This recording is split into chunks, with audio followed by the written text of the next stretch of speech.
If you want something out of life, if you want to change yourself, if you want to acquire something, if there's some goal that you want to reach, that is really not easy as some people will make us feel. That living your dream, changing your behaviors, overcoming negative habits, it's challenging. It's hard. Most people go through life never discovering what their talents are. Most people never develop their talents. They have skills and abilities, but if you don't nurture them, if you don't develop them, they will never serve you. Your gifts can take you many places if you develop your gifts. Most of us don't like to do those things that come easy to us. I've always loved to talk to people. I decided, taking this advice, to develop my skills as a speaker. And my gift has developed and it's taken me many places. You have something that you brought to the universe. And that if you decide that my life deserves my developing this, what I do well, and becoming the best at it, and mastering myself, and seeing what I have within me, if you decide to drop your buckets where you are and develop your gifts, I grant you, you'll never ever be without. I grant you that your gifts will take you places that will literally amaze you. I grant you that if you begin to work to develop your gifts, you'll develop a strong sense of happiness. You'll get a larger vision of yourself, because part of beginning to get a larger vision of yourself, all of us need some area of our lives where we can have a feeling of competence. And people know when they think about this area, that's something you do. That you eat and sleep that. And that you do that. You do that. People know it. And you know it. And you know that you know that you know this. If you don't know anything else, you know this. Can you tell I know what I'm doing? Oh, hell no. You know this. So you've got to work on it. When other folk are having a good time, you've got to have the strength of character to concentrate, to read, to digest information. If you decide in any particular area that you're concerned about, to make a conscious, deliberate, determined effort to read one book a month in that area, in 5 years, you'll be among the top 5% experts in the world. I read a minimum of 2 books a week.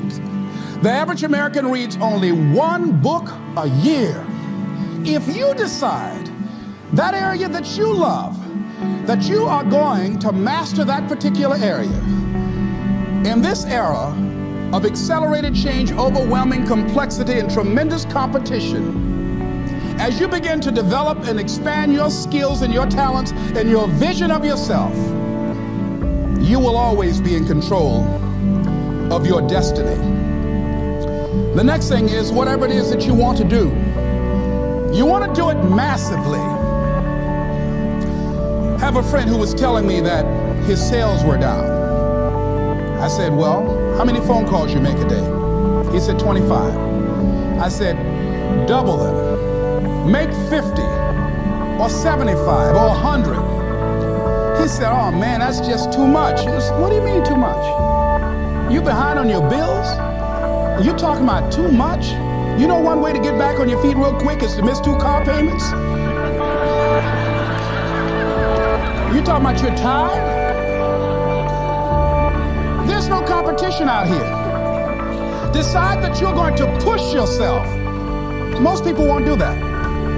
Most people give up on themselves easily. You know the human spirit is powerful? There's nothing as powerful. It's hard to kill the human spirit. There's Benjamin Disraeli, a man who became the head of a country at a time when Jews were not allowed out after 10 o'clock. They said, how did you do it? How do you achieve it against such great odds? He said, nothing can resist the will of a people that will stake even their existence on the extent of their purpose for good. That when you have a made-up mind, when you decide that you want to do something, I was reading something the other day, he said the power to hold on in spite of everything, the power to endure, this is the winner's quality. The hunger, the ability to face defeat again and again without giving up. This is a winner's quality.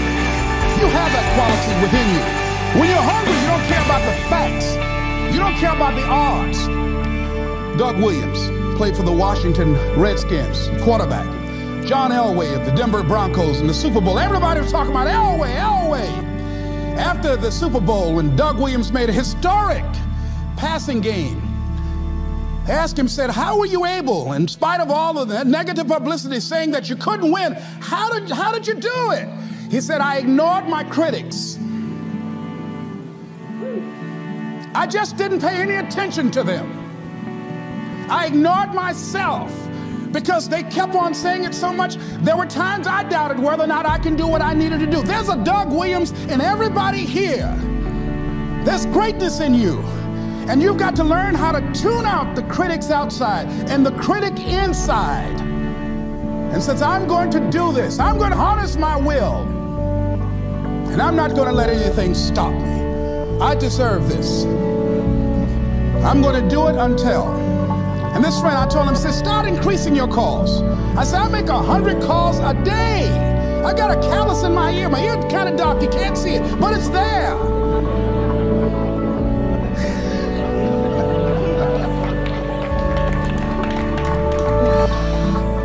His sales have increased. He's working harder now. The other thing is that if you want something, you have got to be relentless.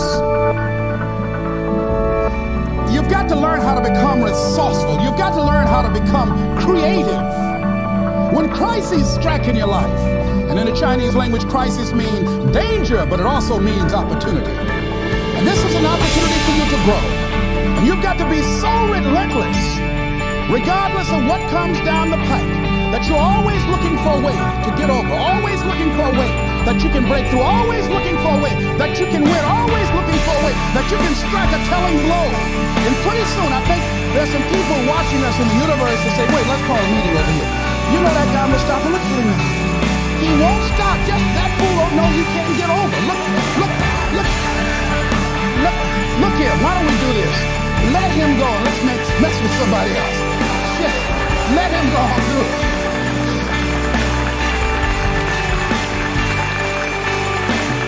Life will just get tired of whipping you sometimes. And just say, let's just let this one go. I believe this. Now, no one has told me this, but I just kept on kicking. I didn't have sense enough to stop. I was intelligently ignorant. I didn't know what I couldn't do. So I just tried anything. And the fascinating thing about life, because you can't get out of it alive, you might as well have a good time, you know? You might as well have a good time. Live your life with passion, with some drive.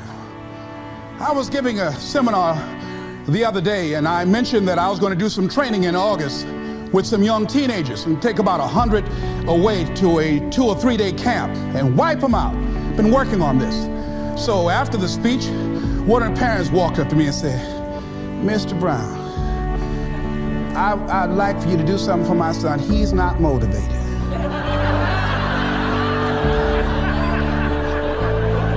I said, I wonder why.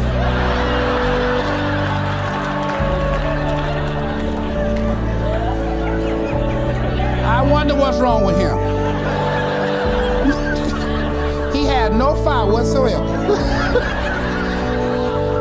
See, what you do speaks so loudly, folk can't hear what you're saying. And so if you don't have any fire, you've got to watch the people, the relationships that you develop. Have people of kindred mindsets. If you're around folk who are dead and negative all the time, they will affect you.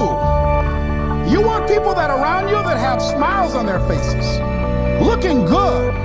I was telling a group last week, Abraham Lincoln refused to hire a guy because of his face. They said, but the guy can't help it. He said, anybody over 30 is responsible for their face.